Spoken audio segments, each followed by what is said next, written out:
আসসালামু আলাইকুম রহমতুল্লাহ। সবাইকে পবিত্র মাহে রমজানের শুভেচ্ছা জানিয়ে শুরু করছি আমাদের আজকের ভিডিও।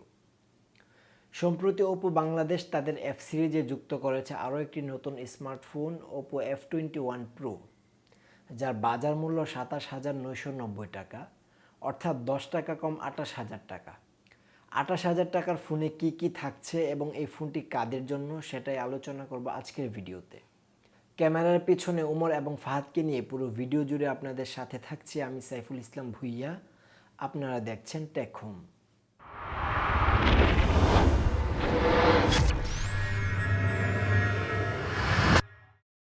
আমাদের আজকের ভিডিওটি স্পন্সর করেছে আরকে টেলিকম 3। ব্রাহ্মণবাড়িয়ার জেলা পরিষদ মার্কেটে রয়েছে তাদের 4টি আউটলেট।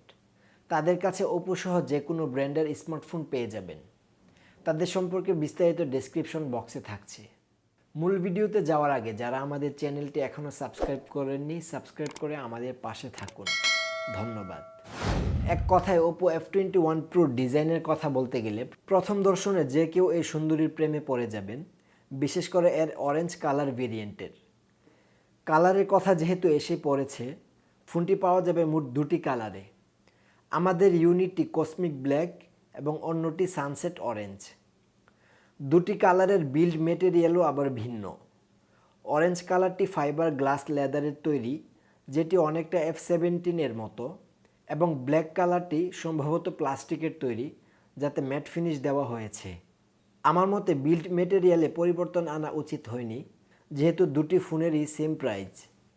রিয়ার প্যানেলের এই ক্যামেরা হাউসে রয়েছে একটি আকর্ষণীয় লেন্স এবং একটি রিং লাইট। রিং লাইটটি মূলত কিসের জন্য সেটি ক্যামেরা সেগমেন্টে বিস্তারিত আলোচনা করব। তবে এই ফোনটির ডান পাশে থাকছে পাওয়ার বাটন, বাম পাশে ভলিউম লকার এবং ডেডিকেটেড সিম ট্রে, যাতে দুটি সিমের পাশাপাশি 1 টেরাবাইট পর্যন্ত এক্সটার্নাল মেমোরি কার্ড ইউজ করা যাবে। উপরের দিকে থাকছে সেকেন্ডারি নয়েজ ক্যান্সেলিং মাইক, নিচের দিকে 3.5 millimetre earphone Jack, primary microphone, USB Type-C charging port এবং সিঙ্গেল বটম ফায়ারিং স্পিকার। ২৮,০০০ টাকার একটি ফোনে আমরা স্টেরিও স্পিকার আশা করতেই পারি, কিন্তু না দিলে কি আর করার। তবে এই স্পিকারের লাউডনেস এবং সাউন্ড কোয়ালিটি যথেষ্ট ভালো ছিল। Oh, you make me wanna talk back to you.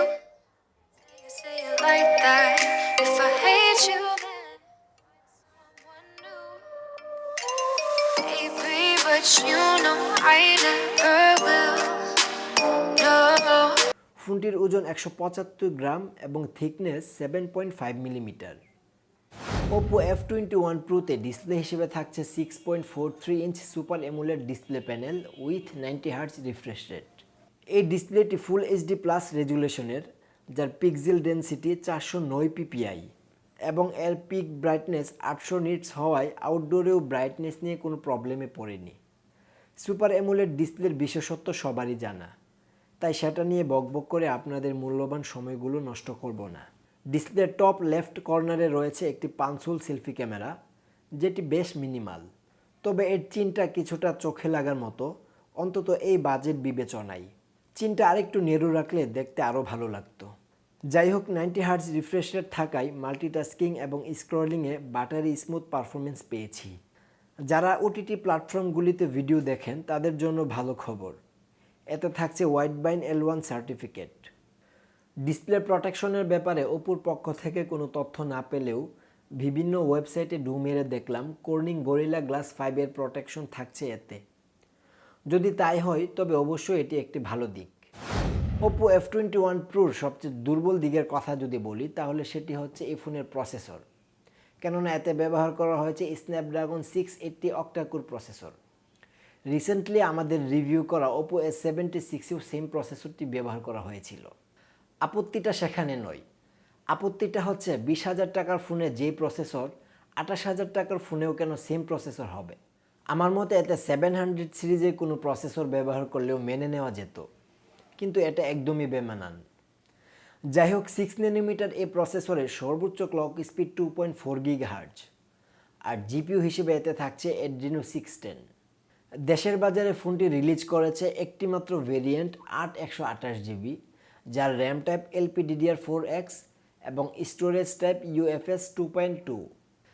এছাড়াও এতে থাকছে 5 GB পর্যন্ত ভার্চুয়াল র্যাম বাড়িয়ে নেওয়ার সুবিধা।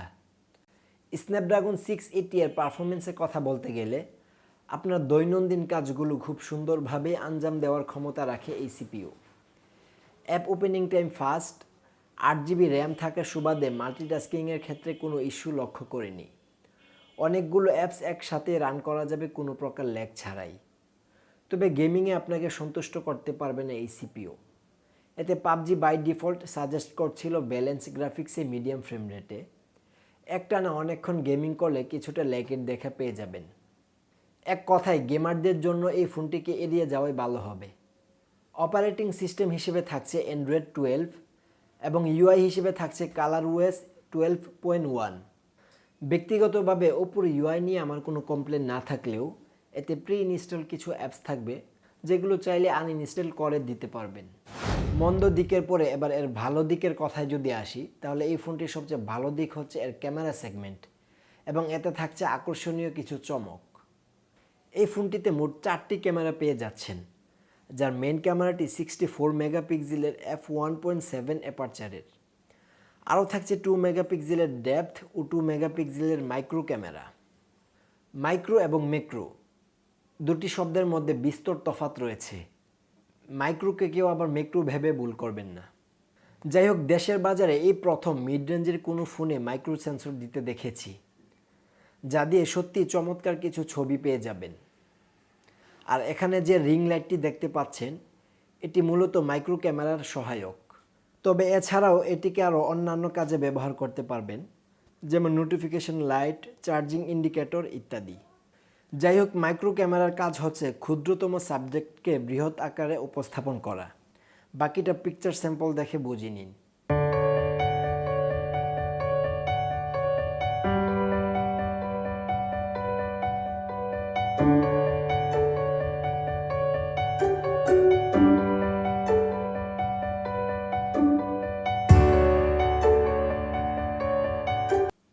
এই ফোনের মেন ক্যামেরার পারফরমেন্সও সন্তোষজনক ছিল। ছবিতে প্রচুর ডিটেল পেয়ে যাবেন।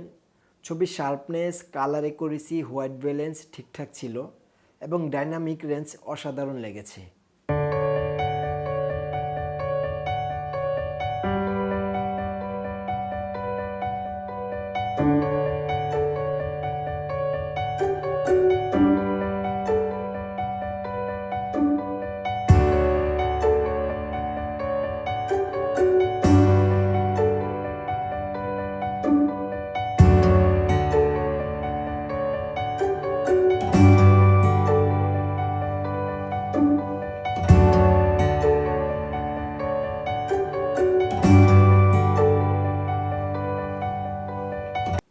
নাইট মোডেও ভালো ছবি পেয়েছি এর থেকে।